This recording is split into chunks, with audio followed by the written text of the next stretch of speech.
bus time မဲ့တကောင်လည်းဖြစ်တယ်လို့ scale ကိုမို့တော့ရတာလည်းလွယ်တယ်လောင်းတဲ့ AD ကြီးနဲ့ရန်သူတွေကိုအဝေးကနေ surprise တိုက်လို့ရတဲ့ hero ပြီးတော့ pro e-sport ပွဲတွေမှာလည်းမကြာခဏတွေ့ရတယ်ဒီလိုမျိုးအချက်တွေနဲ့ပြည့်ပြည့်စုံတဲ့ hero ကတော့ Fasa ပါဒီနေ့မှာတော့ Fasa ကိုအခုမှစကင်မညီကိုတွေအတွက်တီထင်တီထိုက်တဲ့အကြောင်းအရာတွေကိုပြောပြပေးတော့မှဖြစ်လို့ဗီဒီယိုလေးကိုအဆုံးထိကြည့်ဖို့မျှော်လင့်ပါတယ် Fasa ကို play style နှမျိုးနဲ့ဆော့လို့ရပြီးတော့ bus type or folk type ဆိုပြီးတော့နှမျိုးဆော့လို့ရပါတယ် bus type ဆိုတာကရန်သူတွေကို scale ကိုမို1 2 3ဆိုပြီးတော့တန်းဖြတ်တဲ့ပုံစံမျိုးပါဖောက်ခင်တနည်းအားဖြင့်ဖုတ်ဆိုတော့က team fight battle တွေမှာရန်သူတွေဘက်ကအရေးကြီးတဲ့မိတို့ assassin တို့ team fight battle မလာနိုင်အောင်တွေးလျှော့တဲ့ပုံစံမျိုးပါ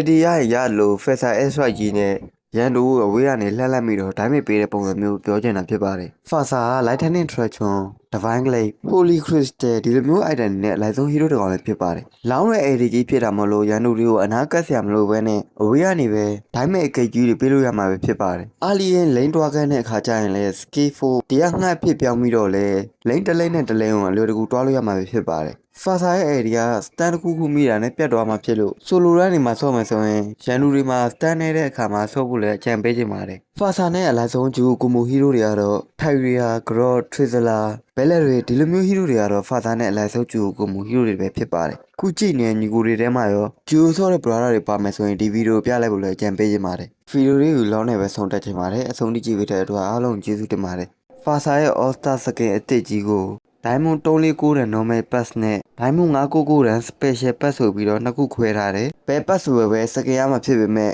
Diamond 599ရန်ပို့ပြီးတော့တိုင်တယ်လို့မြင်ရတယ်။ရောင်းချပေးတဲ့တဲရလည်းအများကြီးလိုရတာမို့လို့ညီကိုတို့ကြိုက်တဲ့ချိန်ထောက်ဝယ်လို့ရပါတယ်။